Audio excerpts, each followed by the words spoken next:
एकटा तुकाराम मुंडे आता अन्न प्रशासन या विभागामध्ये आले तर पूर्ण महाराष्ट्रभर वाट लावून टाकली सगळ्यांची. आहेत आयुक्त बसलेले मुंबईमध्ये, पण गावागावात चर्चा आहे. म्हणजे एकटा अधिकारी सगळ्यांना लाईनीवर आणू शकतात. आमदार, खासदार, मंत्री, मुख्यमंत्री काय करताय? छत्रपती शिवाजी महाराजांच्या नावाने जे राजकारण होतं पूर्ण महाराष्ट्रात नाही, भारतात बघून घ्या तुम्ही, पण महाराजांसारखं कोणी वागत. छत्रपती शिवाजी महाराज म्हणायचे की शेतकऱ्याच्या डेटालाही धक्का लागता कामा नये. इथं सर्रासपणे शेतकरीच्या जमिनी उद्ध्वस्त केल्या जात आहे, शेतकरीचं जीवन उद्ध्वस्त केलं जात आहे, रोज मरतोय, पण कोणी बोलायला तयार नाही. लोकप्रतिनिधींना मला विचारायचे तुम्ही कुठे गेले? कारण जे चाळीसगावचे आपले आमदार मंगेश चव्हाण आहेत किंवा खासदार स्मिताताई वाघ जेव्हापासून खासदार झाले ते आपल्याला माहित पण नाही. चाळीसगावात आल्या किंवा दुसरे कुठेतरी, त्यांनी तर उलट महाराज तसं वेश बदलून प्रत्येक ठिकाणी जायचे, लोकांच्या समस्या जाणायचे. पण आज तसं कोणी दिसत नाही आपल्याला.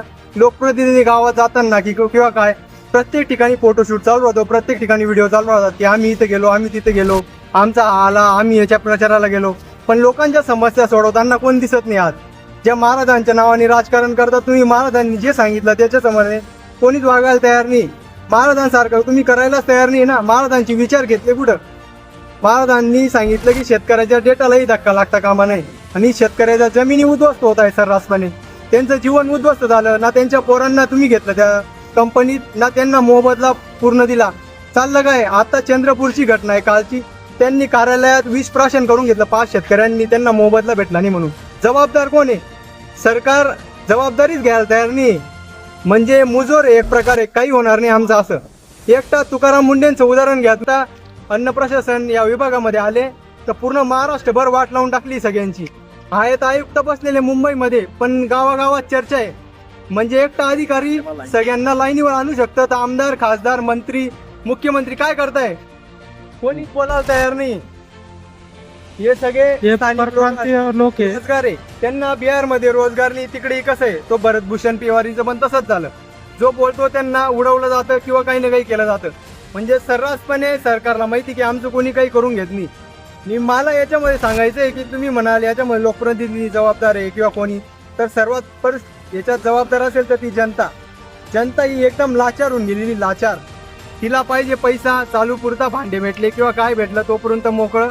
बाकी राजकारण तुमचं सर्व काही ठरवतं, डोक्याच्या टोपीपासून तर पायाच्या चपलीपर्यंत.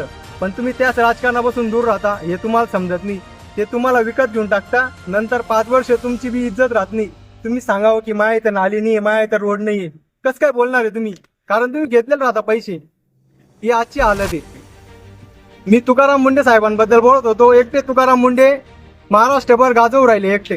त्या माणसाला मुख्यमंत्री करा. आज असा आवाज उठतोय तर काही अंधभक्त म्हणता की नाही आमचा पार्टी जातो. अरे तो माणूस तुमच्या घरच्यांचा सुद्धा, म्हणजे नेत्यांच्या, ज्यांच्या घरी ते मिलावटचं सामान जात होतं रोजचं, तुम्ही खात होते. ते स्नो पॉयझन रोजचं खात होते तुम्ही.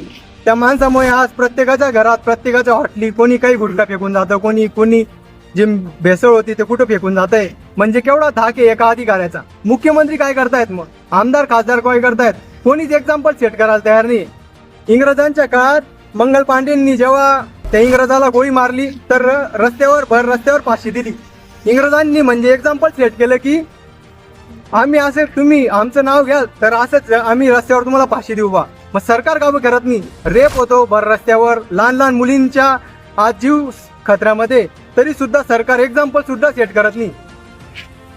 काहीच करायला तयार नाही. ना न्यायव्यवस्था काही असा मोठा निर्णय देत नाही, एक्झाम्पल सेट करत नाही किंवा कोणी काही करत नाही.